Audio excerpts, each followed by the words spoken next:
Bandang umaga nitong Martes, September 10, nang sumiklab ang sunog sa residential area sa Sitio Kanluran, Barangay Zapote 3, Bacoor City, Cavite. Dahil gawa sa light material sa mga bahay, mabilis na kumalat ang apoy. Kanya-kanya nang inilikas ng mga apektadong residente ang kanilang mga gamit nang itinaas sa ikatlong alarma ang sunog. Si Tirso Sonyo, wala nang naisalbang gamit dahil sa pagmamadaling lumikas. Talagang napakasakit na sinapit namin dahil sinadya talaga pagsunog. Gasolina ang ginamit kasi napula pa namin. Hindi na kaya talaga dahil pag binubuhusan namin ng tubig, lalong nalakid apoy. Kaya ang ginawa namin, kanya-kanya na lang kaming sigaw.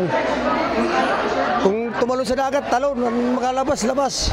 Kasi critical area tayo dito, dagat kami. Pasado alas 2 ng hapon nang maideklarang fire out ang sunog. Batay sa inisyal na tala ng lokal na pamahalaan, tinatayang nasa 800 hanggang 1,000 na mga bahay ang tinupok ng apoy, kung saan mahigit 1,000 pamilya ang nawala ng tirahan. Actually, kung matatandaan niyo, meron din tayong sunog na nangyari almost a month ago na 600 families yun. The same barangay.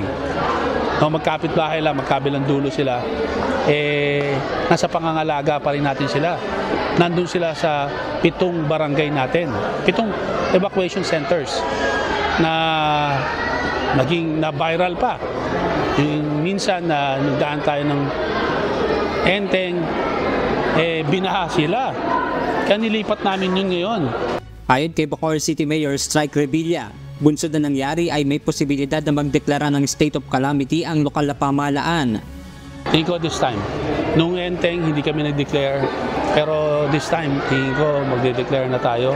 I will consult with the siyempre disaster committee natin and then sa sanggunian kung paano gagawin.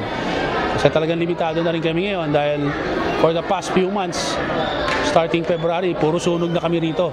So, medyo mabigat na rin. Na-exhaust na yung aming funds for disaster. Sa ngayon, mananatili muna sa iba't ibang evacuation center sa lungsod ang mga nasunugan. Panawagan naman ng mga apektadong residente na madalan sila ng mga basic need gaya ng damit, pagkain, tubig at mahihigaan. Inaalam naman ng Bureau of Fire Protection o BFP ang dahilan ng sunog at halaga ng napinsalang ari-arian.